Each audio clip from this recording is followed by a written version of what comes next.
takes me to someone at my football club who, when I was at Manchester United, and you think, who was that person who had a massive impact on the club while they were there? And you can't look no further than Cristiano. And you talk about mindset. I don't know a stronger, more determined, obsessed player that I'd share the changing room with, because he was just phenomenal. And again, like the guys just said about Gareth, I was very fortunate to sit there and watch him go from a boy to a man. Been a great debate over the last few years with him and Messi, but I think over the last 6 months, I think he's gone on to another level. I think he's out there on his own. The way he started the World Cup, the way he finished last season, how many times can we say it about him? His improvement, his attitude. And I think a lot of it is not natural ability for Ronaldo. As brilliant as he is, I think it's just sheer hard work, determination, desire, today for the goal, courage. He's got a lot of courage, wants to get in there, he's brave. I've said it before, the guy's a genius. But the fact is that he has shown that it's not just ability, it is hard work. And he seems to be getting the fruits of all the hard work that he's put in down the years. Patrice is talking about the food and what he's eating, the salad, the drinking, the water. He looks like somebody he will not put anything that's not going to benefit him inside his body. You talked a lot with Roy Keane about Ronaldo. You weren't always convinced. He played in front of you for a couple of seasons as a teenager. You weren't that convinced to start with. No, I think there are 3 phases to his career. So the first couple of years at United, where he scored 6 goals in his first year, 9 goals, you were tolerating him in a way, because I'd been used to having a person playing in front as a right back, and David Beckham had a great relationship. I knew where he was going to be. He tucked him when the ball was on the other side. He'd make sure he'd double up. Cristiano Ronaldo did none of those things. He never complied with the defensive structure of the team. So actually you were tolerating him from a defensive point of view, and then in an attacking point of view, he was erratic. And all of a sudden, after a couple of years, the numbers came. So all of a sudden, when he switches over to the left wing or goes to centre forward or doesn't track back, the numbers, 30 goals, 20 assists, 40 goals, 25 assists, and you can tolerate anything. So he went from being somebody who was frustrating to someone who's absolutely exceptional, and then continued. So the type of goals that Mbappe scored today was the middle part of his career. We're now entering into the latter part of his career, which is a different phase, where he's actually now the best centre forward in the world, without a shadow of a doubt, and his box work is absolutely brilliant. And like I say, he's transformed himself from being a player who's young, erratic, to someone who's absolutely brilliant. We all saw the huge potential that he had, and he came over and his first thought was to entertain. And we wanted to win, and we knew that with him in our team, if he had end product, we had a far better chance of being successful. So, to say a better word, we were kicking it out of him, the entertainment factor, to get the actual end product, the goals and the assists. And so that was like a deliberate ploy, and you think overall it's probably served him well? 100%. It wasn't something that we would have spoke about. It was just something that natural that we would have thought, listen, this guy's got the talent to take us over the line to the next level. You must have seen it straight away. The fact that he was so outstanding, you just thought, crikey, what we got here. We were all in the toilet, remember? We played against Sporting Lisbon. All in the toilet? Yeah, we played against Sporting Lisbon. It's a bit odd. Half time comes, we played against Sporting Lisbon. Half time comes, we come in, he was like a 17-year-old, no one had heard about him. Yeah. Just back off tour, we was all jet lagged, etc. And we're in the toilet going, we've got to sign this guy. And we're looking in the change room and seeing Shazy was marking him. John O'Shea was like this. He couldn't get near him. Sorry, Shazy, but it was that was the moment you say, well, we have to. By the time we got home, he was signed, still delivered. Yeah. Well-known name, Cristiano Ronaldo. How old was he when you first came across him? 17 he was. And Cristiano's playing outside left against John O'Shea, and the poor souls, he's got tortured blood. Tell me honestly, he's absolutely annihilating. I'm up there, I'm going, John, get him against him. He says, I can't. So I get my kit manager, says, get up there to the director's box and get Peter Kenyon down right away at half time. So Peter Kenyon came down, I says, we're not leaving here. Peter Kenyon was the then chief executive of United. Yeah. And says, we're not going to leaving here without that boy in the plane. And he played his first game. He was subbing the first game of the season against Bolton. They came on at half-time. A crowd went absolutely mad on him. It was fantastic. The courage to take the ball. The first, the right back of Bolton whacked him right in the first minute. He came on in the second half. He got up and says, give me the ball. You know, the great players have got this courage. Nothing will daunt them. They're not afraid of anything. And Cristiano had that. Does he still have the same sort of drive and work ethic? Or? I've never known anyone like him, honestly. I was at his house for dinner a few months ago, and his house is made for the best player in the world, no doubt about that. How's that? The gymnasium's probably about half the size of this. Well, a bit size here. He's got everything in it. He's got 2 pools. He's got a hot pool and a cold pool. He's got an ice room at minus 160 degrees. He goes in there for 10 minutes after every game. He's just unbelievable. And I says to him, he says to me, I'm going to retire at 35. I said, you're not retiring at 35. You can play to your 40 easily. Brian Giggs has played to his 41. He said, no, I'm doing that, and I'm working on making sure I'm 3 kilograms down on my best weight the last 5 years. Brilliant. Right. Amazing. Right. But a guy asked me the question, who would you bring off the bench? He first asked me out of any player in history. If you were a manager, which I won't be, but if you were a manager and you had substitutes behind you and you could pick any player in history to come off the bench in their peak to win you a game with 10 minutes to go and you only had 1 substitution left, who would it be? And I thought, it would be Cristiano Ronaldo. It would be absolutely Cristiano Ronaldo. And I looked at his goal breakdown and thought of, he can score with his left foot, his wrong foot. He can score with his right foot. He can score from distance. He's probably the best poacher now in world football. He can score with penalties. And if you stick it in the box and hang it up there, he'll go and score with a header. And he might even score with a free kick.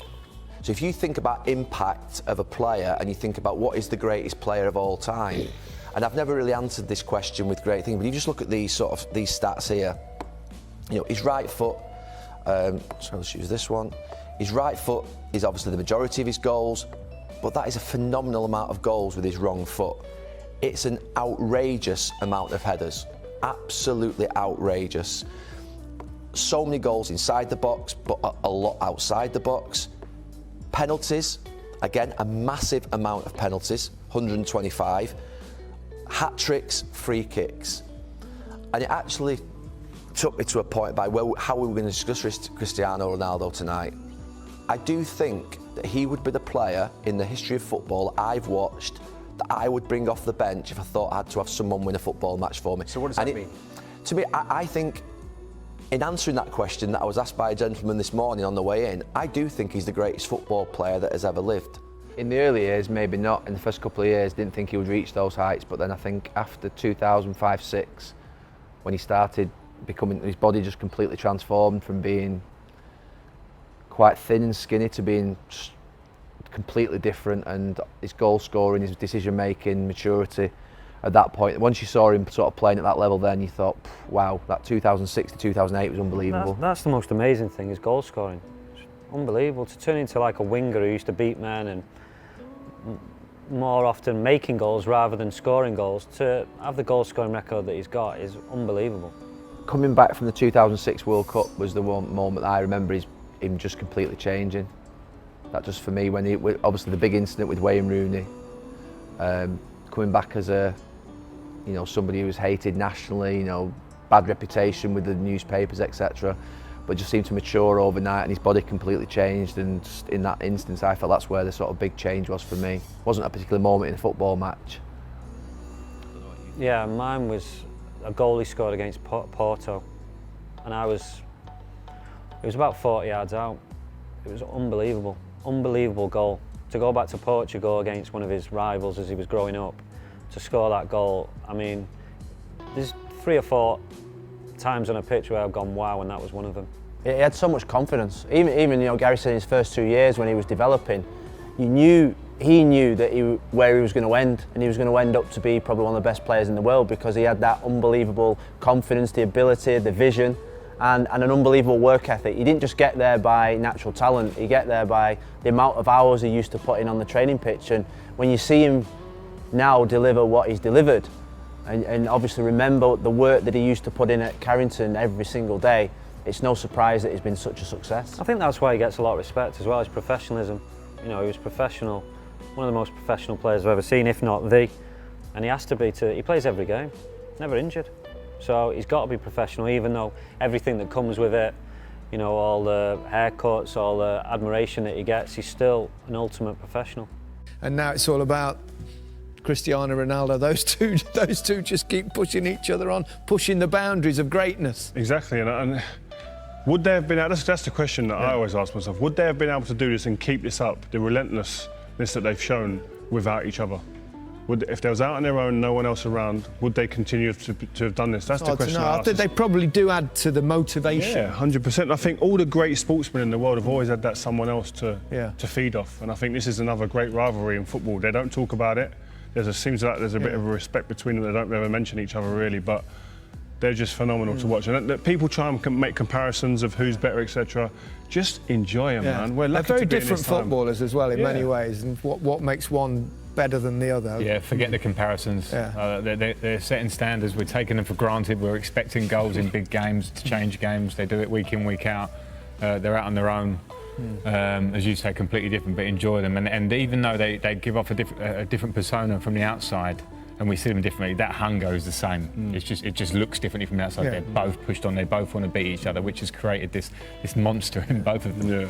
They both deliver at the right time. They both deliver in big games. We've seen them score in Champions League finals, in huge matches all over the world. They're different footballers. One's diminutive, one's a kind of Adonis, but they give so much to the game. Yeah, they do, and they create highlight reel after highlight reel after highlight reel, and it's just phenomenal. That just each game, even at the weekend just gone, Messi comes off the bench, rescues the game for Barcelona. They're doing it week in, week out, and we talk about players that get to the top. There's many players that get there and stay there for a year or two. Yeah. These lot have been there for 10, 12 years doing it, and when you look back and you start looking at the stats, like we said before the game, he's almost, I think he's a goal off 650 goals, Ronaldo. That is more than I had appearances. What about you? Similar? Yeah, similar. It's like, that's just, it's ridiculous. So to see it when you put it down like that, these guys are just breaking rules. It's difficult for everybody else. You can't live with that. No. When individuals that good in a team, it makes it very hard for every other to do. That's what stands out. And the game is a lot quicker, I have to say now. So these things probably level themselves out. Great players in different areas will be great players anyway. But as you say, the numbers make a difference. People can overlook stats. You can't. They smack you in the face. Yeah. The stats are incredible. To say that he's scored more goals than appearances for Real Madrid, 650. I mean, that's abnormal. I mean, I don't want to butt you up too much, you two guys, but you two world-class players, and you sit there, and we watch players, and you're thinking, you're in awe of them in many ways, and they're at a different level to world-class. Yeah, you can't look at that. Yeah. Like, they're up there somewhere. Yeah. And all the other players in the world, don't care what their egos are saying and what they think of themselves, they're looking up there going, I wish. And I can't get to that level. They ain't going to get to that level. It's just, it's like Frank said, it's abnormal. But what I would say about what it gives a team when you've got a player like that in your team, the confidence that spreads throughout the team that we do our jobs right, we just get it right ourselves, keep the back door shut, no goals against. He will score us a goal. He'll get us a chance minimum. Cristiano Ronaldo. Ooh, how long have we got? How long have we got, Jose? That's easy. Everybody says, and I say the same, he's not 25 anymore, he's 35. Okay. He doesn't score 50 goals, but how many did he score? 35. Amazing. So, the record is incredible, the numbers, they speak by itself. What drives him on? What drives him on? Fitness. I think records. Yeah. He's a legend. He's one of these big names that stays forever in football history.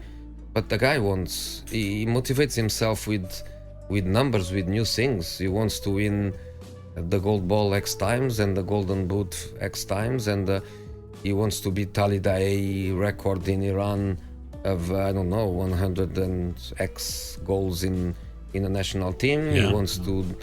He wants to not just to play these Euros. He's already thinking that he wants to play the next World Cup. Does he get angry when people say maybe Messi's better? Would that infuriate him? I don't think so. I just think that critics motivates him. I think he feels if people criticize me, it's because I am who I am. Jealous. And I did what I did, and I still try to do, and he gets that as an extra motivation. I think as an opponent, you should be quiet and don't say a wrong word about him, because that would be always a motivation for him. I think he's the player that everybody knows he is, and mentally really very, very strong. And the way he scored some goals with his head as well. People don't realise how good in the air. All round. Yeah. Some great goals in the air. Yeah. He should leave Italy now and leave me in peace.